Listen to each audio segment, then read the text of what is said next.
Are you looking to navigate the holidays alcohol free? Well, I want to share with you some of my top strategies and ways that you can really support yourself as you're experimenting with some alcohol free days.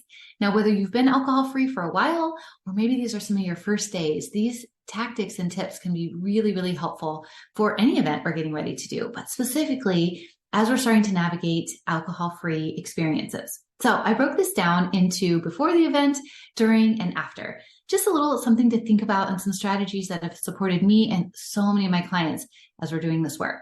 Surprisingly, the holidays can be a really incredible time to have some alcohol, to experiment being alcohol free, right? You would think it's the opposite, right? Because so many things are happening, but I'm telling you, what you discover when we're willing to do some of these alcohol free days is life-changing. So let me tell you some ways that to think about it and see what maybe you could use going forward for your holiday season. So before the event, let's talk before we even get there.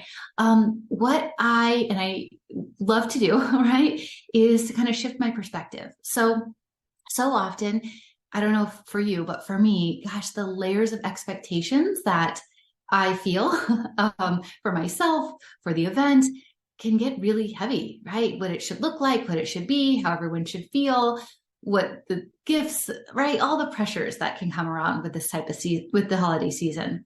And with all those expectations, oh my gosh, right? No wonder we feel so anxious. But I invite you to kind of flip this around a little bit and consider your intention instead. Your intention, like it's so much lighter. It's so much softer. Your intention might be peace, right? It might be to connect with those around you. It might be love. I'm just going to love these people who are coming over today that I get to be with. That's it. Well, then if it's love, the answers are much softer, right? The expectations start to fade away with the things that sometimes we couldn't even control anyway. So I find that to be really, really helpful even before I go to the event. But on a practical note, something that is really helpful is to plan. So make a plan. Think of potential pitfalls, right? That might come up, or moments where you're like, how will I handle that? What will I want to do instead? That can be really helpful. And one of those things can be, what are you going to drink instead, right? Maybe you want to get an alcohol-free drink or a sparkling water or something special that you want to have that you share with the party or that you bring for you.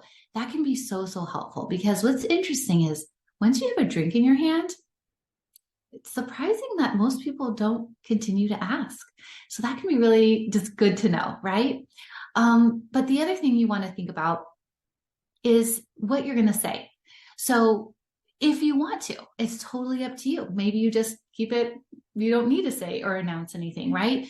But you might want to, if certain people, are asking about, are you going to drink or do you want to drink? And you might say, oh, I'm doing an experiment, an alcohol experiment. Most people are pretty used to that, that people are taking breaks from alcohol and feeling a lot better. So that can be something as an option to think through. So now during the event, one of my top mindsets is to keep an experiment mindset. And that, again, goes back to those expectations of what it should be, what I should be, all of that. And I can simply keep it as an experiment. I don't know how I'm going to feel. It might feel a little weird at first. Okay, well, we'll see. It might be really interesting. I might find out something really amazing, right, about someone else or about myself in this event. But having that mindset where we take the pressure off of needing it to be a certain way opens it up to what it can be. And it's amazing what that can do to open up other possibilities. So that's something I really, really, I recommend, is that experiment mindset. And then another really key thing during the event is have a way that you check in with yourself. I can get busy. There's a lot going on. There's things that's fast paced, or if it's slow paced, right? And it's just a calmer time. Have a way that you can check in with yourself. And that could just be as simple as saying, taking a breath, taking a moment, stepping outside and just thinking, what do I need right now? See what answers you find. See, is it a drink of water? Is it just sitting down or taking a break? Having that way that we check in can calm our nervous system. Really, it kind of more clues like, hey, I got me through this event. And that can feel really, really supportive. So I highly recommend it. And then after the event, take some time, like process how you're feeling. What did you notice? Like what went well? What was surprising? Sometimes the things that we think are going to be the trickiest don't end up being that at all. So, what did you find in that discovery? Because remember, it's all data and it all becomes super valuable for moving forward. So, I would pull the data all the way into that night. How did you feel that night? Driving home, going to bed, waking up in the morning? What did you discover? How do you feel? Because that's going to give you so much as you decide how you want to move forward, right? And what you notice in having an alcohol-free holiday. So I'm so excited for you all.